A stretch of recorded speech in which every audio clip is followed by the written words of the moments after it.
xam ne dinañu jéem a bloqué wax yi maanaam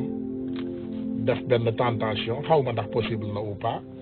mais ils vont quand même essayer dinañu tenter parce que gis nañu guddi yi ñu ne Macky Sall ak ñi mu àndal ni ñu maanaam ñàkkalee fulla wala mën naa ne sax néewalee doole li nga xam ne moom mooy suñu constitution te aussi suñu ay institution yëpp jël nañ leen def leen ngànnaay muy police di gendarmerie di armée nationale yëpp jël nañ ko fi mu ne di ko def ngànnaay sama waxu démb mooy sama waxu tey rek le pouvoir reste au peuple maanaam lépp loo gis ci àdduna ay doomu aadama ñoo ko fa def donc toujours ñi intelligent xam nañ ne pouvoir bi doomu aadama yee ko yor ñoom nag benn bandu saay-saay la rek boo xam ne dinañu continuer jéem a xeex loolu ndax comme niñ koy waxee rek xam nga yàlla ba muy wone dooleem dafa naxoon Firawna naxu ko sax nag ndax yàlla du naxe yàlla lépp dala koy won ci ay gént won la ko ci gis-gis Firawna ba mu dàqee Moussa ba ci buntu géej ga ba Moussa ubbee géej ga di traversé Firawna intelligence am mayu ko woon ne ah comme kii mën naa ubbi géej ba ci romb xëy na am na lu yàlla def ci moom donc bu ko topp bàyyi ko mu dem loolu nag boroom xel yi ñoo ko xam nga boroom xel tey nga doon benn doomu aadama nga dàqe nit doomu aadama ba mu ñëw ci montagne boo xam ne amul bën amul bunt yàlla ubbil ko buntu ngay gis yàlla di ko ubbil buntu mu dugg ci biir montagne bi boo doonee boroom xel da ngay dellu ginnaaw nga ne lii kéemaan la kéemaanu yàlla la moom moo dal Macky Sall ci affaire Ousmane Sonko Macky Sall dafa toroxal benn doomu aadama fekk ko ci liggéeyukaay impôt et domaine mu am lu mu fay teddalee boppam Macky Sall dàq ko fa ni ko boroom xam-xam yi di waxee nag ñi am xam-xam ci Sénégal yàlla jël Ousmane Sonko dem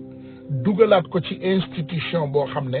moom ak Macky Sall ñoo bokk fi ñu ne maanaam ñoo nekk ci benn béréb di liggéey Macky Sall di ko fay jox ko auto de luxe donc loolu yëpp am ba léegi moom Macky Sall xelam mayu ko ne kii dafa am lu yàlla def ci moom façon tuuma bu ne nag ñu teg ko doomu aadama boobu façon tuuma bu ne nag ñun li ñu déggagul doomu sénégalais yi laa wax li ñu déggagul mooy Ousmane Sonko ëmb na am na doom boobu déggaguñ ko waaye li ci des yëpp dégg nañ ko tëddee na diw nopp na diw ànd naag diw laqatu naag diw def na lii wax na lale amul benn firnde nag buñ ñuy indi toujours dafa nekk benn bandu defkatu ñaawteef boo xam ne dañu yor seeni ay waxkatu ñaawteef ñu am seen jëfkatu ñaawteef ñu am jël suñu ànd si nag jël suñu alal ba nga xam ne ñun ñoo ko moom dënk leen ko ñu koy utiliser à ce point te li ma gën a jaaxal mooy ñoom ñëpp ci seen biir les quelques-uns qui sont conscients ñu ngi leen di artu xam nga tey boo demee ci Sénégal ba ñu ne la Adama Faye mi bokk ci famille Marème Faye Sall di rakku Mansour Faye mi ngi am loo xam ne yëkkati na ko teg ko politicien sénégalais parce que dinaa la wax dara tous les hommes qui sont intelligents dans le monde xam nañ ne lii fi muy mujj du neex ñi am xel borom xel yëpp Macky Sall nag comme ni ko sama frère bu baax boobu di waxee moom bu ñuy wax dañu jëlale Macky Sall ñu teg ko ne parce que moom amul xel il n'est pas intelligent il faut doomu Sénégalais yi xam loolu Macky xelam gi yëpp ci tuunam gi la yem maanaam moom xelam gi yëpp ci pax-paxu gatam googu la ko yàlla def bouchonné ko moom xel gi naat màccul yaatuwul daf ci toog parce que Macky su amoon xel wala ñi koy digal am xel dina am nu mu doxalee waaye tey dañu gis ne ndeysaan il n'est pas intelligent yàlla day may doomu aadama chance mais duma attardé wu ci nit ku amul xel comme ni ko frère bi di waxee rek nañu continuer ci li nga xam ne moom mooy Sénégal damay wax ak ay xale yu ndaw ñoo may woo Sénégal ñu ne ma grand ñun dañu am lu ñu naqari dañoo inquiété ma ne leen lan moo leen inquiété ñu ne dañu ragal ne Macky dina laal Ousmane Sonko te su ko laalee ñun ñëpp dinañu génn xeex ak moom te ragal nañu ne lu bari dina gàkk ci Sénégal dafa am lu ma bëgg a wax doomu aadama yi ngeen xam ko xeex ak Macky Sall jihaad la ku ci ñàkk sa bakkan ajana nga jëm ajana moo yàlla dama leen di jox benn exemple ajana yàlla nee na boo ko doon comparé benn neexu ajana dafa mel ni nga jël li neex ci àdduna bi yëpp ci asamaan ak kaw lépp lu nekk ci géej ak lépp nga dajale ko neexaayu ajana moo ko raw maanaam man rek Ousmane Tounkara bu ma demoon ajana li may am ci bànneex boo dajalee asamaan ak suuf ak lépp lu ci diggante bi ajana ko gën a neex mooy oto yu rafet yeeg kër yu rafet yeeg jongama yu rafet yeeg xaalis beeg banque yi lépp ajana moo ko gën a neex donc dañu leen di ñaanal yàlla buy jël doomu aadama mu jël la ci xare maanaam mu jël la ci jihaad gis nga xeex ak Macky Sall jihaad la xeex ak Macky Sall c'est un droit divin maanaam jihaad la xeex ak Macky Sall jihaad la boo ko defee yàlla dalay baaxee àjjana il faut doomu aadama yi ngeen bàyyi loolu xel gis nga tey bu ñu toogee di discuter ci affaire Ousmane Sonko c'est parce que malfaiteurs yi loolu la ñu bëgg ñu discuter xam nga discussion bi Sénégal ñoom ñoo ko bëgg a contrôler ñoom ci loolu la ñu bëgg ñu wax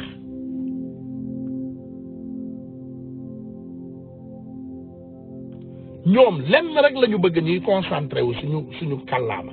mooy ñuy wax ci Ousmane Sonko def na Ousmane Sonko wax na Ousmane Sonko jël na Ousmane Sonko teg na pour lan pour ñoom ñu ànd di luubal suñu alal di ànd di nasaxal suñu ay xel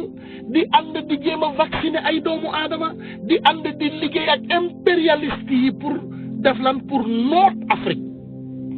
gis nga Ousmane Sonko li muy mattali nii mbebetu Thomas Sankara la woon ak mbebetu Mamadou Dia ay mbebet la lii li Ousmane Sonko yeggali nii tey li nga xam ne ñun doomu sénégalais yi yàlla dimbali nañu mu ñëw ci suñu biir xel yi tey lii ay mbebetu doomu aadama la woon yeneen doomu aadama ñoo ko yeggali lii mbébét la woon de mbébét ay doomu aadama la woon yu amoon xalaat bu rafet ci Afrique xam li war a changer Afrique xam li ñu war a dimbali xam li ñu war a génnee ci nootaange xam li ñu war a génnee ci pauvreté ñu indil ñu ko mbébét boobu la Ousmane Sonko di yeggali nii tey et amaana te ñi koy def yépp la plupart des temps boo leen xoolee da ngay xam ne ay góoru yàlla la ñu ragaluñu dee amaana Ousmane Sonko du fekkee ak xol buy metti xol buy diis laay waxee lii de amaana Ousmane Sonko du fekkee projet bii buy mat amaana du ko fekkee projet bii Ousmane Sonko tàmbali nii amaana du ko fekkee yàlla rek a xam waxuma côté saay-saay waaye yàlla sakk doomu aadamaam bind say fan kenn xamul lan la bindal Ousmane Sonko ci ay fan amaana du ko fekkee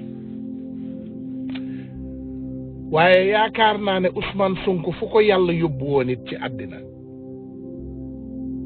je pense que moom il est fier de vous il est fier des Sénégalais Ousmane Sonko am na mbégte ci Sénégalais yi Ousmane Sonko am na xol bu sedd ci Sénégalais yi Ousmane Sonko j'en suis sûr et certain que Sénégalais yi am ngeen jaaraama Ousmane Sonko man xam naa loolu parce que xam naa ban façon nit la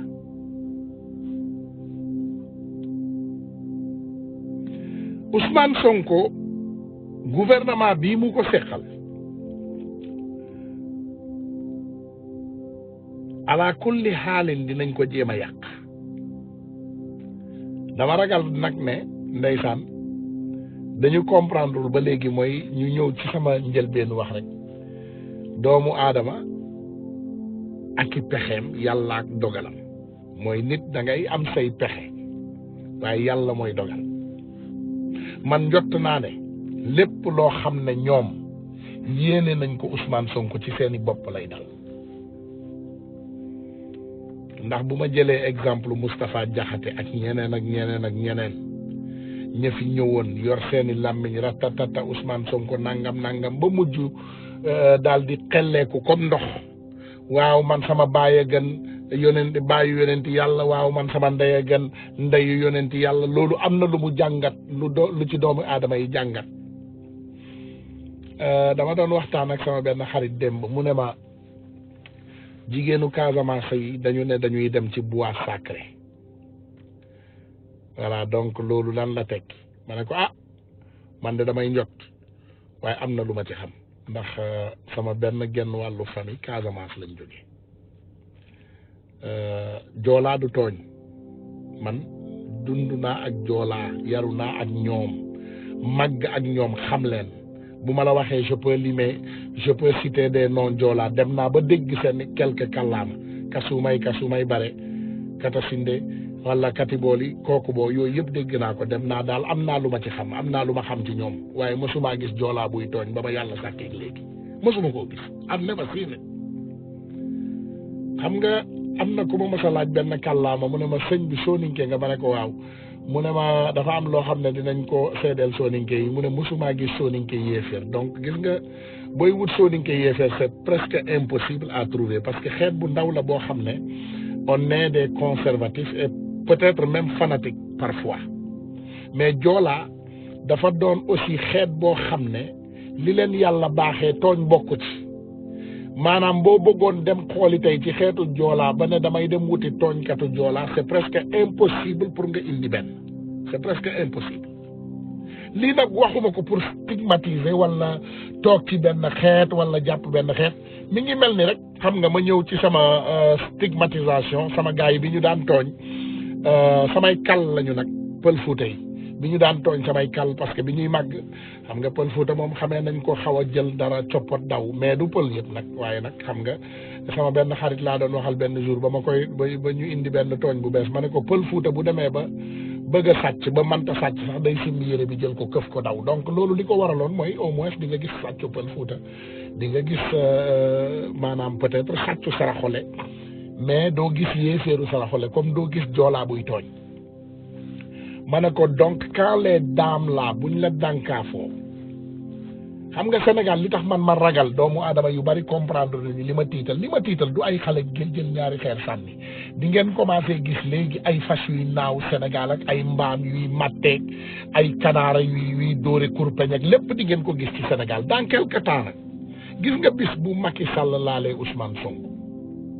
wallahi billahi laa leen wax de gis nga bis bu Macky Sall laalee Ousmane Sonko keroog ngeen di toog ci histoire du Sénégal jékki-jékki rek gis ay xar yuy naaw parce que gis nga nit ku dul tooñ boo ko tooñee tout est possible il faut ngeen xam loolu xam nga sénégalais nag mooy li ñuy wax toujours da ngay dégg nit ku leen ne ku artuwul maanaam ku artuwul di nga atte te combat bi da ngeen comprendrewul ne dafay soog a tàmbali Macky Sall dafa am loo xam ne daf koo duut sumb ko moom ci boppam xamul catastrophe bi ci nekk Macky Sall dafa sumb dara xamul catastrophe bi fi nekk laaj leen jullit yu baaxu yàlla yi ndeysaan bi yonent yàlla sallallahu alayhi wa sallam doon dem ci xeexu Badar àndul sax ak ay soldats yu doy waaye ak ñaanu yàlla ak man-manu yàlla ak ay décision wu yàlla tax na ba ñoom gagné nañu combat boobu léegi c'est la même chose ici bu may wax nag borom xel yi ñoo tax may wax new ma la da ngay jékki-jékki dem sa ginnaaw kër sa béy bi nga fa takkoon mu jóg di naaw déedéet mooy tey Macky Sall dafa laal koo xam ne dafa sax ci ay xol te boo laalee ko sax ci ay xolu doomu aadama wallahi azim ils sont prêts à tout pour le défendre gis nga bis bu Macky Sall laalee kii nga xam ne moom mooy Ousmane Sonko keroog di ngeen jékki-jékki gis lu warta tàkk Sénégal di tàkk lu nit masta dóor ñu koy dóor lu nit masta yàq ñu koy yàq lu nit xalaatuloon def ci àddunaam mu koy def te loolu yëpp li koy waral mooy doomu aadama yi dafa am loo xam ne ñun dañ ko gis te ñu koy wax te biñ fi ñëwee ba léegi di wax mosu leen gis ñu wax loo xam ne defuñu ko donc buñ leen diggee dee bu yeboo ngeen fay seeni bor te takk seeni ay bagage je sais que man sama bopp lay waxal man Macky Sall ñun dinañu financer lépp lu ñu man te dinañu jàpp ci lépp lu ñu man parce que devant cette dictature devant cette impolitesse ak ñàkk xam-xam ak ñàkk man-man bi nga xam ne moom nga teg Sénégalais yi on va résister te Macky Sall dinañu résister guddi yi ñu ne boo demee Dakar maa ngi toog fii Amérique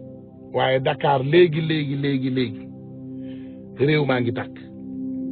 am na foo xam ne mi ngi takk ci sa biir réew mi yow yaa ngi toog xamuloo sax lu géej gi nii Macky Sall les jeunes du Sénégal vont brûler ce pays dinañ ko brûler def ko cendre loolu lañ la wax de il faut nga comprendre ne Sénégal yow moomoo ko yow moomuloo ko sa baay moomu ko Macky Sall te Sénégalais yi duñ la bàyyi il faut nga comprendre ne les Sénégalais ne vont pas lâcher doomu jàmbur yi nga jàpp ci biir kaso bi di leen tuumaal ay fen ak i tappale ak ay intimidation lu dul yàqal la du ko def bu dee ay nit ñu ngi lay aviser wala ay nit ñu ngi lay jox ay conseils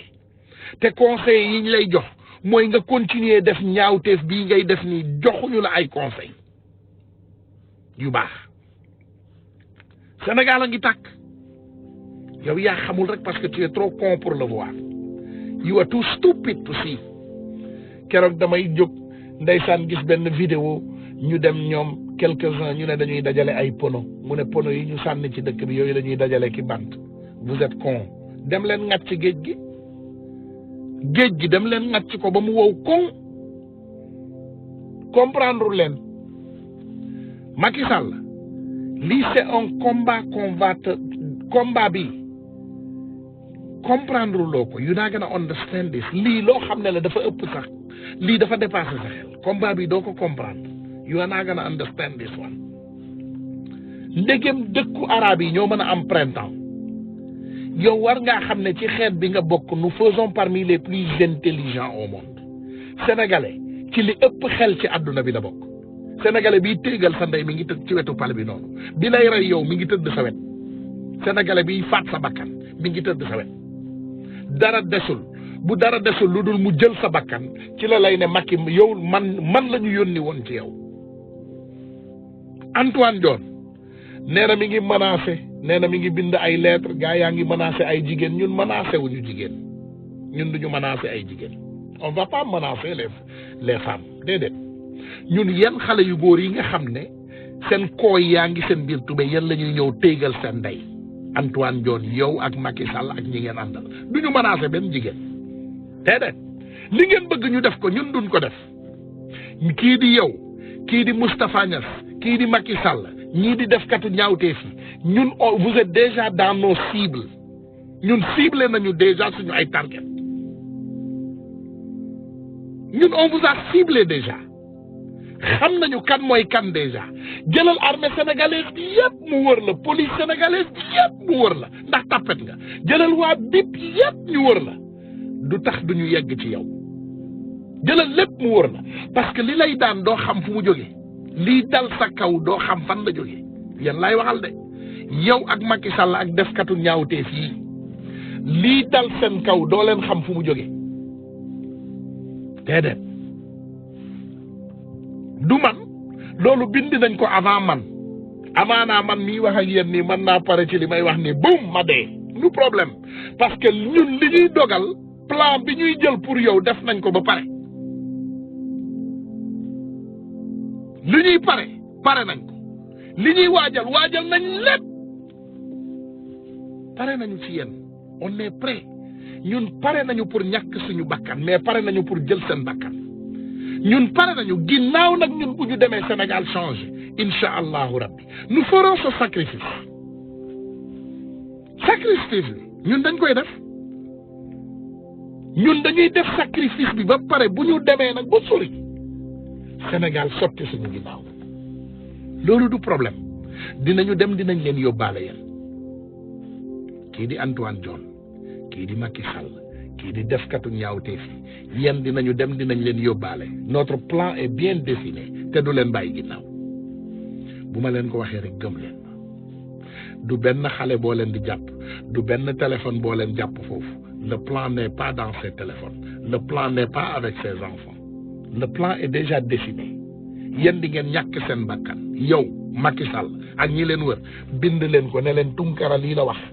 dem leen nag ngeen report de parce que FBI chaque jour ñu woo ma chaque jour je suis appelé ici ne ma Tunkara gars yi nee nañu lii gars yi nee nañu la loolu du problème ndax Tunkara ragalul dee yéen a ragal dee Tunkara ragalul dee de déedéet mais yéen moom insha allahu rabbi dinañu jël seen bakkan yéen bu soobee yàlla kii di Antoine Diome kii di Macky Sall kii di procureur kii di Yakham Mbaye defkatu ñaawteef yi lim juum bugguma lim ñëpp après ngeen jël ay policier mu leen di wër wala ay gendarme déedéet loolu du leen ci génnee parce que niñ koy defee dinañ leen yóbbaale bu soobee yàlla c'est prêt it's all design nañ ko pare nañ ko lijjanti nañ ko teg nañ ko sur place ñooñu ngeen jàpp yëpp loolu ay divertissement la rek yéen ngeen defee ne ñun suñu xeex dépassé wul Ousmane Sonko Pastef nous on est prêt pour vous ñun pare nañu pour yéen doomu xaraam yi yéen doomu xaraam yi di yàq réew mi dañu doon xaar cloche dañu doon xaar rek benn alibi jox ngeen ñu alibi kilifa diine yi artu nañ leen kilifa diine yi artu nañ leen ba pare wax nañ leen ils vous ont dit ngeen defe ne yéen da ngeen am fit yéen amu leen fit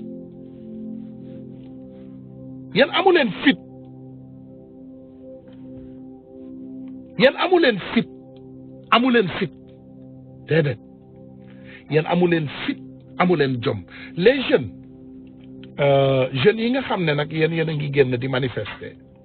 continuer leen seen combat continuer leen seen xeex continuer leen seen résistance ponkal yi ñun ciblé nañ leen ba pare xam nañu nu ñuy def pour jot ci ñoom ils ne sont pas vos cibles yéen continuer leen seen manifester continuer leen seen xeex yéen continuer leen seen résistance partout nag dans le Sénégal seeni ay gox-goxaan seeni ay quartier seeni ay kër continuer leen ngeen résister boo leen di génn ngeen fexe ngeen fexe solu préparé wu bu baax kàggulewu leen sol leen seeni ay masque sol leen seeni ay hoodie yéen dem leen continuer leen li nga xam ne moom mooy seen combat ces gros moutons là on va les atteindre ñun dinañ leen atteindre loolu fetal génneewu leen ci ñoom dara génneewu leen ci yéen def leen rek li nga xam ne moom ngeen war a def incha allahu rabbi la victoire est proche Ousmane Sonko ñoom dinañ ko bàyyi ci nii wala dinañ ko bàyyi ci naa loolu ñoom du seen décision c'est pas leur décision ñoom sakkuñu Ousmane Sonko yàllaa ko defar yàllaa ko sakk yàlla moo koy jël saa bu ko neexee pas ñoom mënuñ ci dara dem leen ngeen continuer seen combat continuer leen li ngeen xam ne moom ngeen di def continuer leen seen gëm-gëm continuer gëm li nga xam ne moom ngeen gëm jusqu'à l'extinction du soleil Ousmane Sonko est innocent buñ leen daaneel ci ay maanaam yéen a menacé ay jigéen yéen a menacé déedéet bu leen menacé kenn ne menacez pas yéen bu leen menacé kenn bu leen menacé kenn ne menacez pas yéen def leen li nga xam ne moom moo war képp bu leen menacé kenn suñu jigéen ñi bu leen menacé suñu jigéen ñi bu leen saaga suñu jigéen ñi bu leen wax lu bon déedéet ñun nañu continuer xeex ñun li ñu engagé dinañ ko def yéen bu leen lijjanti bu leen toppatoo bu leen faale yéen concentré wu leen ci li nga xam ne moom mooy seen objectif mais pour kantaa ñu ñuy divertir voilà journaliste bi génn ne man la ñu menacé woon journaliste ba lay génn xam nañ ne certes dañuy fen on connaît on sait bien que c'est des menteurs ñu bari ci ñoom ay duul ci la ñuy dund amul problème parce que ñoom yaakaar nañ ne bu ñu fenee créer ay scandale dinañ ci am ay vues am ci ay donc ñoom loolu moo leen intéressé mais ñun loolu intéressé wul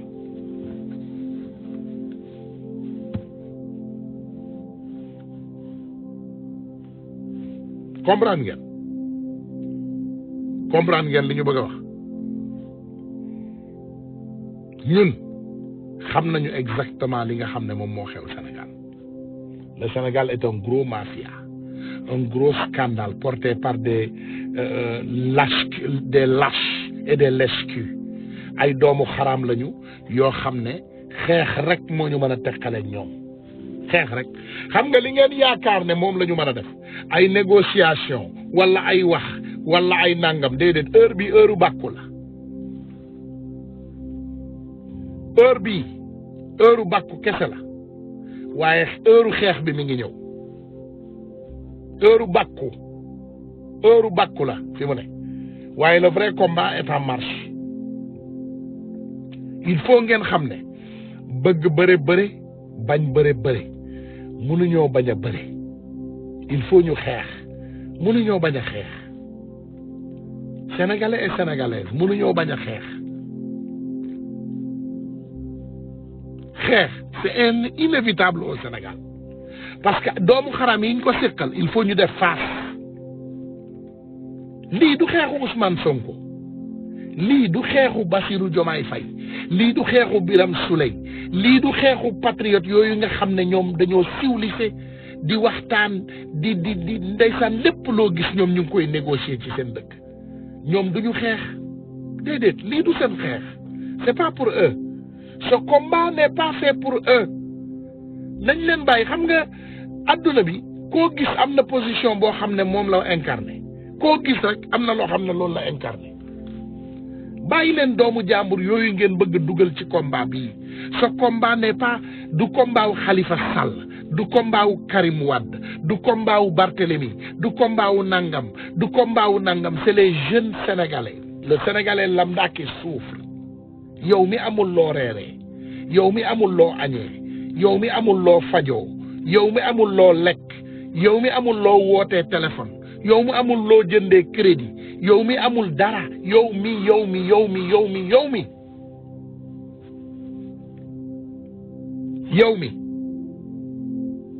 yow mi amul dara yow yaa war a xeex il faut ngeen comprendre loolu il faut sénégalais yi comprendre loolu ñu comprendre ne l'heure est grave l'heure est à la résistance xam nga boo leen gisee tey ñuy wax di ngeen gis ne ñi nga xam ne ñoom ñoo ànd ak nguur gi amuñu fit ay tappet lañu boo demee UCAD ndeysaan dañu jël ay jaasi Alioune Sall dégg naa Alioune Sall dafa yóbbante ay jaasi Cheikh Anta Diop dégg naa Alioune Sall moo fa yóbbante ay jaasi ak ay gourdin Alioune Sall moo gën a tiit Macky Sall lii xew c'est le combat du peuple qui souffre et puis peuple boobu rek moo mën a génnee boppam ci coono il faut ngeen xam loolu benn combat moo am Sénégal c'est le peuple qui souffre xale bi toog di ñaan yaayam may ma njëgu ataaya